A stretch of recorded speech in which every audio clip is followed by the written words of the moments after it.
ဒီနေ့တော့ Jim Rohn ရဲ့ငွေကြေးစည်းမျဉ်းလီကြောင်းပြောကြအောင်ဒီစည်းမျဉ်းလီကတာမန်ဘဝတစ်ခုကိုတောင်ချမ်းသာကြွယ်ဝပြီးလွတ်လပ်တဲ့ဘဝဖြစ်အောင်ဘယ်လိုပြောင်းလဲပြနိုင်လဲဆိုတာကိုကြည့်ထွားမှာပါတကယ်ကိုအစွမ်းချက်တဲ့အချက်တွေပဲဖြစ်ပါတယ်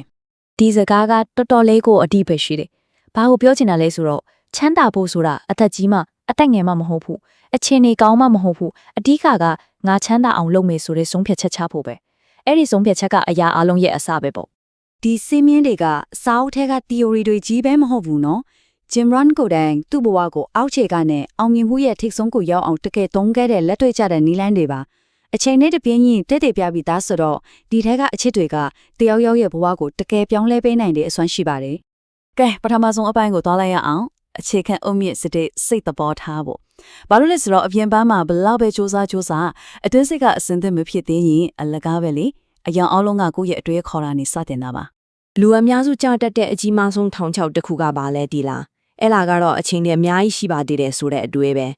နောက်မှလုံးမယ်နောက်တော့ကြည့်လို့တာပေါ့ဆိုတဲ့စကားလေးတစ်ခွန်းကကိုယ့်ရဲ့အိမ်မက်ဒီကိုယ့်ရဲ့ငွေကြီးလွတ်လပ်ခွင့်လေးကိုဘလောက်တောင်တိတ်တိတ်ကလေးဖြစ်စီနေလဲဆိုတာကြည့်အောင်ဒီ slide ကတကယ်ကိုမျက်စိဖွင့်ပြီးတယ်တစ်ဖက်မှာကအခုလောလောဆယ်တက်တာနောက်တစ်ဖက်မှာကနောက်တစ်ချိန်မှာရုန်းကန်ရမယ့်ဒုက္ခဥပမာဘာမှမစင်စားပဲပိတ်ဆန်တုံးလိုက်ရတာအခုချိန်မှာပျော်စရာကောင်းမိမယ်အသက်50ရောက်လို့ဘန်ကျဲမှာဘာမှမရှိတဲ့ခါကျရင်ဘယ်လိုလုပ်မလဲဘတ်ဂျက်ဆွဲရတာကိုရှောင်နေတာကခဏတော့တက်တာပြီးမဲ့တကယ်လို့အလာတဲ့အချိန်မိသားစုကိုတော့မကူညီနိုင်တဲ့ဖြစ်ကပူဆိုးတယ်လीဒါဟာရေရိုးအပျော်နဲ့ရေရှည်နာခြင်းမှုကိုလဲလိုက်တာနဲ့အတူတူပါပဲဒါကတကယ်ကိုအားသက်စရာပဲဝင်ငွေဘလောက်များများရတယ်ဆိုတာထက်ကိုမှရှိတဲ့ပိုက်ဆံကိုဘလို့စီမံခန့်ခွဲလဲဆိုတာကပိုရေးခိတယ်ဆိုတဲ့သဘောပဲဒေါ်လာ9000ကိုစီမရှိကမရှိသုံးဖြုံးနေတာထက်ဒေါ်လာ900လေးကိုပဲစီကန်းနဲ့စုဆောင်သုံးဆက်တဲ့ရဲ့အနာဂတ်တဲ့ပိုခိုင်မာတဲ့အုံမြစ်ကိုချနိုင်ပါတယ်အဓိကကပမာဏမဟုတ်ဘူးအလေးချင်းပဲโอเคငါတော့နှုတ်ကျသွားပြီဆိုပြီးကိုအပြစ်တင်နေတာတွေရက်လိုက်တော့အတိတ်ကအမားတွေအတွက်နောင်တရနေလို့ဘာမှဖြစ်မလာဘူးအရေးကြီးတာကဒီနေ့ဒီအချိန်ကစပြီးငါပြောင်းလဲမယ်ဆိုရဆုံးဖြတ်ချက်ပဲအနာဂတ်ကိုပြောင်းလဲဖို့အကောင်းဆုံးအချိန်ဆိုတာအခုပါပဲဟုတ်ပြီအခုစိတ်တဘောထားကတော့အမှန်ကန်သွားပြီဒါပေမဲ့စိတ်ကူးတက်တက်နဲ့တော့ဘာမှဖြစ်မလာဘူးလေအဲ့ဒီစိတ်ကူးတဲ့ကိုလက်တွေ့အဖြစ်ပြောင်းလဲဖို့ခိုင်မာတဲ့လမ်းပြမြေပုံတစ်ခု strategy တစ်ခုလိုလာပြီဆိုတော့ဆုံးဖြတ်ချက်ကိုတကယ်လမ်းညွှန်မှုအဖြစ်ဘယ်လိုပြောင်းမလဲကြည့်ကြအောင်အချိန်ကိုဘိုင်အကောင့်တစ်ခုလိုမြင်ကြည့်လိုက်ပါနေ့တိုင်းမှာအချိန်စက္ကန့်ဒီအလကားဝင်နေရဲ့အဲ့ဒါကိုကောင်းကောင်းရင်းညီမြုပ်နိုင်ရင်အကျိုးအမြတ်တွေအများကြီးပြန်ရမယ်ဒါပေမဲ့အလဟာတာဖြုံတီးလိုက်ရင်တော့အဲ့ဒီအချိန်တွေကဘယ်တော့မှပြန်မရတော့ဘူးတေတီကလစ်နဲ့ကိုတွေကနောက်ကျကြံခဲ့မှာဒါကြောင့်အချိန်ဟာလူတယောက်ပိုင်ဆိုင်တစ်မြောက်ထဲမှာအဖို့တက်ဆုံးရင်းနှီးမြုပ်နှံမှုပဲအစီအစဉ်ချတယ်ဆိုတာခက်ခဲကြီးမဟုတ်ပါဘူးဒီမှာရိုးရှင်းတဲ့အဆင့်3ဆင့်ပဲနံပါတ်1စာအုပ်အုပ်ထုတ်ပြီးချရေးလိုက်ကိုဝင်ငွေအသုံးစရိတ်ပြီးတော့ကိုဖြစ်ချင်တဲ့ပန်းတိုင်တီနံပါတ်2အဲ့ဒီအစီအစဉ်ကိုအပတ်တိုင်းလိုက်နာပါတခါလေလွဲချော်သွားတာမျိုးရှိနိုင်တယ်အရေးမကြီးဘူးအဓိကတစိုက်မမှလုပ်ဖို့ပဲပြီးတော့နောက်ဆုံးအဆင့်ကတော့ကို့အခြေအနေတိုးတက်လာတာနဲ့အမျှအစီအစဉ်ကိုပြန်သုံးသပ်လိုအပ်ရင်ပြင်ဆင်ပေါ့ဒါပါပဲဝင်ငွေရှာတဲ့ညမှာနီလဲနှမျိုးရှင်းရှင်းလင်းလင်းခွဲကြည့်အောင်လက်နဲ့ဝင်ငွေရှာရဲဆိုတာကိုယ့်ရဲ့ကာယခွန်အားကိုသုံးတာတရားအလိုလိုတရားစားပေးရတယ်ပင်မလာရင်နေမကောင်းဖြင့်ဝင်ငွေရက်သွားတော့ဦးနှောင်းနဲ့ဝင်ငွေရှာတာကတော့ပြဿနာတွေကိုဖြေရှင်းပေးတာ